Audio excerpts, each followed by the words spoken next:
Assalamualaikum warahmatullahi wabarakatuh to Madam Hajah Idawati binti Cik Mat, lecturer of the MTS 1104 course. My name is Nurul Fatini Kisna binti Muhammad. For this presentation, we'll be discussing a concept that is basic but very useful in many different fields, which is the concept of vector.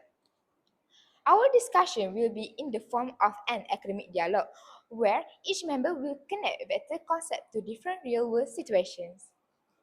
Assalamualaikum warahmatullahi wabarakatuh. My name is Siti Nuri Farisha binti Nurisnin. In this presentation, we will not only show calculations, but we will also explain what we find from each calculation and how that information can be used in real life. Assalamualaikum warahmatullahi wabarakatuh. My name is Nurina Ridani binti Muhammad Sukri. We will also look at the advantages, challenges and limitation of using vector models in real-world situation so that our discussion becomes more critical, analytical and complete. A vector is a quantity that does not depend on position, but is clearly defined by its magnitude and direction. Unlike a scalar, which only represents size, a vector in space allows us to study physical events in a systematic way through operations such as vector addition, scalar multiplication, and the dot product. Our main goal is to show that vectors are not just abstract theory studies on paper, but it is important tools which practice use in fields such as security, sports, and the study of natural events, where accurate decision and clear strategies are needed. That is very true, Fatin. In the lecture hall, we often see vectors only as fixed symbol I, J, and K written on paper. But in real life, whenever an athlete swings a racket, an engineer installs a security sensor, or a scientist study a natural event, they are using vector components without realizing it. So, in this presentation, we will discuss three different problem statements. We start with the optimization of three-dimensional space in CCTV system installation, followed by the calculation and analysis of a resultant force in sports, and finally the calculation of relative velocity in everyday situations such as rainfall and human movement. I agree with that view, Siti. What is most interesting about vectors is their ability to hold a lot of information in one single mathematical object that is both simple and very powerful. Through the discussion, we will talk about magnitude, direction, and the effect of scalar change on a given action and how this can be studied mathematically. We will also look carefully at the strength and limitation of the mathematical models we built to show that applying theory to real-world situation needs careful thought about complex external factors, including physical conditions, obstacles, and dynamic interactions that cannot be fully captured by linear models. Let us begin by looking at building security at IPG-KKB through the installation of a CCTV system. The main problem here is how we can maximize surveillance coverage while reducing blind spot using a 3D vector model. In practice, installing cameras without careful mathematical planning often lead to waste resource because wrong viewing angle makes important area to not be monitored properly. So for this analysis, I define the position of the camera at coordinate A 167 and the instance target coordinate B 620 in a 3D Cartesian coordinate system. By using a vector approach, we can calculate the displacement, magnitude, and exact direction of the camera, allowing a more systematic, efficient, and data-based installation plan before any physical work is done on site. Okay, so Fatin, based on those coordinates, how do you find the exact distance and direction needed for the camera to focus on the target?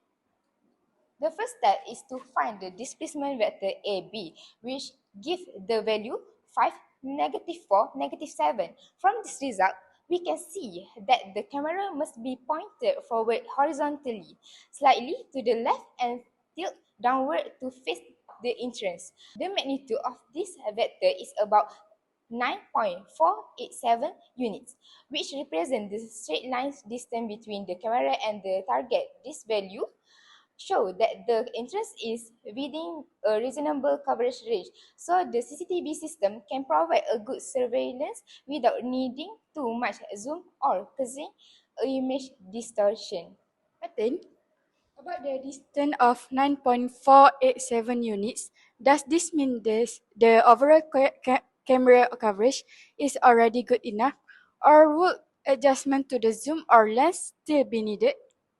That is right, Nurina. The magnitude suggests that the basic coverage is sufficient. However, in reality, we still need to consider physical factors such as lens specification and focal adjustment to match the actual size of the entrance. To find the camera's direction without the effect of distance, the unit vector is calculated, giving approximately 0.527, negative 0.422, negative 0.738. From this, we can clearly identify the exact direction along the X, Y, and Z axis and use this information to set the physical alignment of the camera to get the best coverage. Okay, so Fatin, if the unit vector direction change slightly because of small measurement errors in the coordinates, would that greatly affect the camera's coverage? Yes, Seti. That is why accurate coordinate measurement is very important. Even small difference can change the viewing angle. However, this model still gives a very useful starting guide before the physical installation is done. Also, by calculate the angle using the dot product with the flow normal vector, we find that the camera need to be tilted about 42.45 degrees downward. This is an important finding because it gives practical information about the actual installation angle needed. So, does that mean if we install the camera at this angle, we no longer need to worry about blind spots? Exactly. This tilt angle makes sure that important areas stay within the recording coverage. However, in reality, small adjustment may still be needed because physical factors such as pillar or wall can block the line of sight. In conclusion, the result from the displacement vector, magnitude unit vector, and tilt angle allow us to plan CCTV installation in a more scientific and efficient way. Each value give practice guidance, the direction tell us where the camera should point, the distance confirm the coverage is enough, and the tilt angle ensure the recording is done properly, reducing uncertainty during the physical installation process. Martin, the calculation look very detailed, but what is the main advantage of using a vector-based approach compared to simply installing the camera by eye or from experience? The main advantage of using a vector-based approach is its mathematically accuracy, which removes guesswork. By using coordinate model and unit vector calculation, the installation is planned based on clear and checkable number rather than visual estimation or experience. This allows us to simulate the camera's coverage direction before any physical work is done. In this way, the planning process become more systematic and efficient, while reducing the risk of wrong installation angle or blind spot areas. This method is also flexible as the same formulas can be applied to any building simply by changing the coordinate values. This shows that the vector model is not only accurate but also general, consistent, and can be reused in different situations without needing to create a new method each time. Wow, so that explanation clearly shows that the theoretical advantages, but when used in an actual construction site, are there specific challenges or they might affect how well this approach works? Yes, there are several challenges in applying this approach in the real world.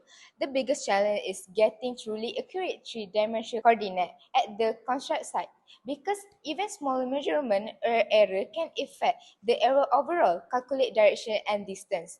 Since vector calculation depends heavily on the accuracy of the input data, early error may lead to less precise camera alignment during actual installation. In addition, technical factors such as lens distortion, changes in focal length, and the camera's actual coverage angle can also affect the accuracy of the mathematical model. A linear vector model describes direction geometrically, but it does not consider the optical aspect and technical specification that affect the real performance on the surveillance systems. In that case, can we say that this model has certain limitation even though the calculation are mathematically correct? What are the main limitations of this approach? In terms of limitation, this model assumes ideal condition where the camera line of sight is a straight line with no physical obstacle. In reality, actual space usually have wall, pillar, furniture, and other structural elements that may block that line of sight. So even if the mathematical calculation show that certain area is within the camera coverage direction, physical condition may still create unexpected blind spot. Also, this model treats the camera as a single point in space without considering factors such as lighting condition, object movement, and dynamic changes in the environment. This means that while the vector approach is very useful as a basis for analysis and early planning, it still needed practical consideration and extra adjustment before real implementation can take place. Okay, so now we move from a fixed building structure to something more dynamic, which is sports, specifically the analysis of a badminton smash. The problem statement in this section is how we can objectively and quantitatively evaluate and compare the quality of smash between two players rather than relying only on visual observation. I model player A with the vector u, 8, -6, and player B with the vector v, 3, -4. From this model, we want to examine how the magnitude of force and the direction of each smash affect the effectiveness of their attacks on the court, and how the resultant vector and the angle between the shots can help coach understand players' movement pattern in a more systematic way. Siti, based on this data, is the strength of the shot the only factor that determines the quality of their smash? Not necessarily, Norina. From the magnitude calculation, we find that player A is significantly stronger with U 10 units compared to player B who has only V equal to 5 units. This shows that in terms of hitting force, player A can produce a faster and more powerful smash. However, when we look at the unit vectors, player B shows a steeper shot direction with the unit vector zero point 0.6 -0.8 compared to player A u equal to 0.8 -0.6. This means that tactically, player B smash may be harder to return because a steeper path results in a rebound angle that needs a faster response from the opponent. So, although magnitude is important, the direction of the shot also has a big impact on the effectiveness of the attack. So, can we combine both factors in a team situation as well? Exactly, Fatin.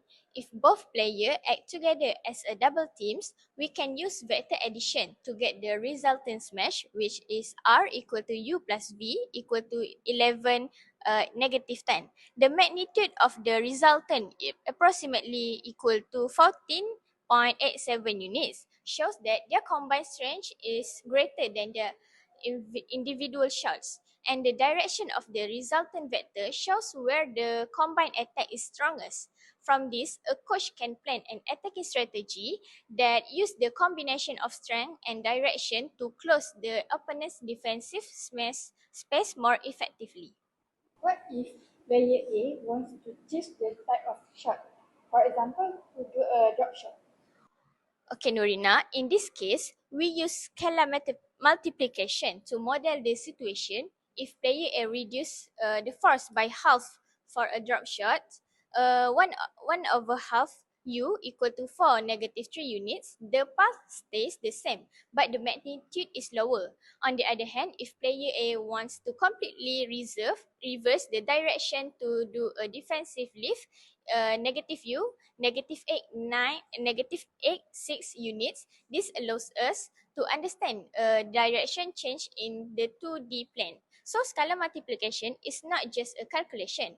It lets us study the effect of changes in force and direction on game tactics. And how do we measure how different the two smash are in terms of directions? Okay, so this is where the dot product become useful with u times v equal to 48 and their respective magnitudes. We find cos theta equal to 0.96, giving theta approximately equal to 16.26 degrees. This angle shows that the two smash are nearly parallel, which tactically could force the opponent to defend the same area.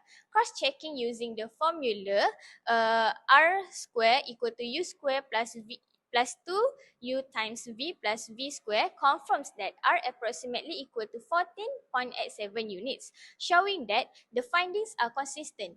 In other words, the magnitude, direction, and angle between smashes allow the coach to objectively evaluate the effectiveness of the attack. What advantages does a coach gain from understanding vector data like this in daily training? Okay, so the main advantage of using vectors is that we can combine both magnitude and direction of movement into one entity, making the analysis more precise and objective than relying only on a visual observation.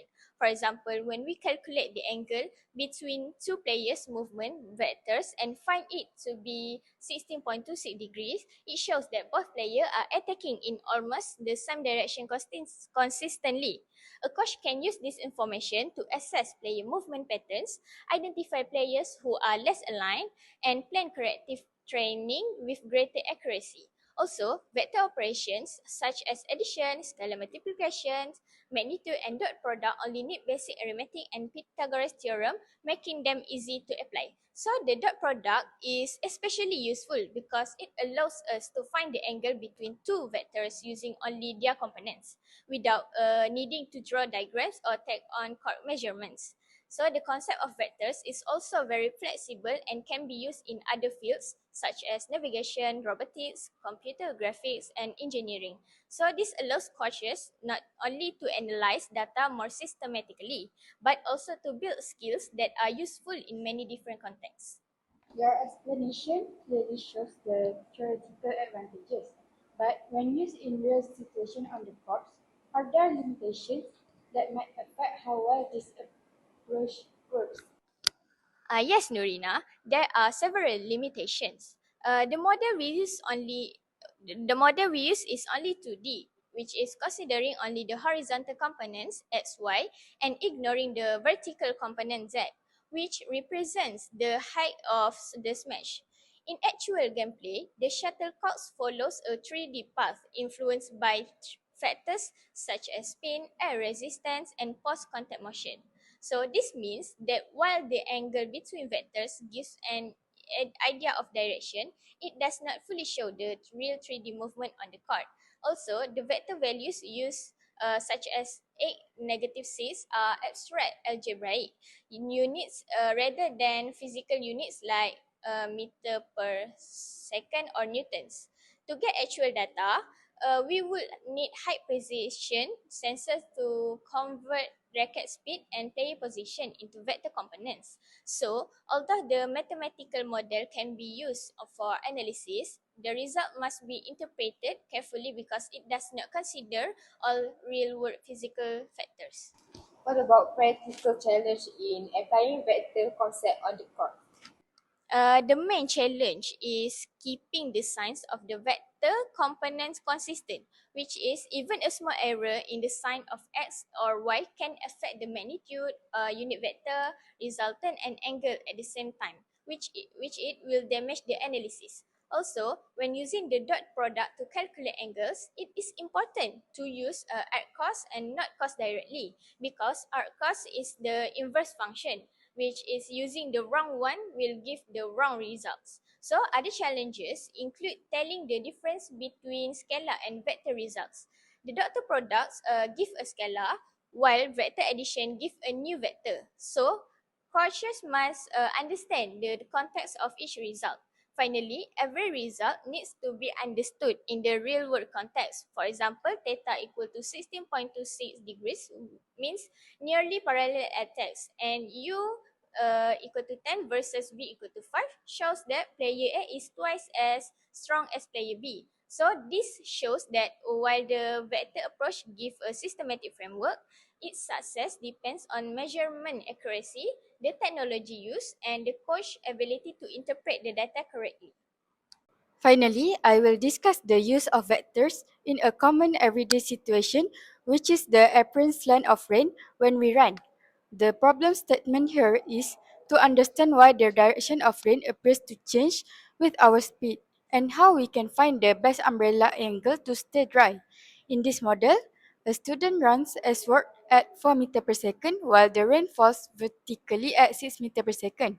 By using vectors, we can combine these two velocity components and find the relative direction of the rain as felt by the runner, as well as calculate the best angle to hold the umbrella so that the rain does not hit the body. This involves the concept of relative velocity, right? How does vector subtraction help in this situation? Exactly. By subtracting the student's velocity vector from the rain's velocity vector, we get the resultant vector v relative -4, -6. This means that even though the rain falls vertically, the running student feels the rain coming at an angle from the front. Could you explain more about the magnitude of this resultant vector? Of course, the magnitude of V relative is calculated as Z -4 square plus -6 square equal to Z 16 plus 36 equal to Z 52, and we got approximately 7.21 meter per second. This shows that the running student feels the rain as moving faster than its actual speed of 6 meter per second because the student's movements as horizontal components. This calculation allows us to understand the apparent lane of rain using numbers rather than relying only on observation. How about the apparent direction in which the rain is falling? We use the unit vector to find the direction alone without the effect of magnitude. The unit vector is u equal to -4 over 7.21, -6 over 7.21, approximately we get -0.555, -0.832, which shows that the vertical components 0.32 is larger than the horizontal components 0.555, but the horizontal part is still significant. With this information, the student can find the best umbrella tilt, which is approximately 3.69 degree from the vertical. Interesting. So what happens if the student runs faster? Through scalar multiplication, we can model this situation if the student doubles their speeds to 8 meter per second. The new resultant vector becomes -8, -6 with a magnitude of 10 meter per second. This means the runner feels the rain as faster and slightly more forward tilted. This calculation clearly shows how change in the student's speed affect their physical experience of rain. So, how can we use this information in practical situations? The slant angle of 33.69 degree tells the student how to tilt the umbrella forward for the best protection. Also, this vector-based approach can be used in the automotive and aerospace industry to test aerodynamics or study the effect of rain on windshields, drones, and similar systems. So, it allows us to not only to understand the situation theoretically, but also to make practical mathematically informed decisions. Nurina, could you explain the main advantage of using vector concept to analyze the apparent length of rain while running? Uh, the main advantage of using a vector-based approach is that we can combine the student's velocity and the rain's velocity into one resultant vector, allowing us to access both the direction and magnitude of rain as actually felt by the student. For example, when the student runs eastward at 4 meters per second, while rain falls vertically at 6 meters per second, the resultant vector becomes -4, -6. Calculating the magnitude, we find V relative is approximately 7.21 meter per second, and the apparent slant angle of turn is approximately 33.69 degree from vertical. From this calculation, we can mathematically model a daily life event, predicting where the student will get wet first and how to hold the umbrella for the best protection. This shows that vectors are not just theoretical but a practical tool for predicting and analyzing real-life situation in an objective way. Also, all the basic operations, such as vector addition, unit vectors, and magnitude calculation, are simple to apply, making this approach useful for other situations, such as calculating relative velocity of vehicle or moving objects in dynamic system. Okay, Nurina, that is very helpful. But when we use in real life situations, are there any limitations that could affect the accuracy of this model? Of course, Siti, there are several limitations. The model we use is two-dimensional, which is 2D, considering only the horizontal components x, y, and ignoring the vertical component z that may exist if the rain has a horizontal y component or if the student jumps. Also, we assume that the rain falls vertically at a constant speed and that the student runs at a constant velocity. In reality, the student's speed can change and the range may also be affected by wind. Additionally, the calculated magnitude is a mathematical result, not a physical measurement. This means that while we can get precise angle and magnitude data mathematically, practical interpretation must be done carefully because this linear model does not consider all external factors such as wind, changing running speed, or rain deviation caused by the terrain. Besides this limitation, what other challenge must be addressed when applying vector concept in daily life analysis? The main challenges involve data collection and directional accuracy. Any error in the vector direction of the student or the rain can affect the resultant vector, its magnitude, and the perceived slant of rain. For example, if the student's direction is recorded wrongly, the resultant vector could point in the wrong direction, giving a misleading picture of the actual situation. Also, when calculating angles using the dot product, it is important to apply the arc cos function correctly. Using the wrong function could produce an angle that does not accurately represent the true direction. Another challenge is interpreting the results. The resultant magnitude of about 7.21 meter per second and a slant angle of roughly 33.69 degree must be understood in a practical context. That is how the student actually experience the rain, not just as abstract numbers. Dynamic environmental factors also create challenges. For example, if the student suddenly changes the direction or if wind blows from a different angle, the 2D model may no longer be accurate. This shows that while vectors give a systematic analytical framework, their use needs real-time adjustment and a clear understanding of the actual context.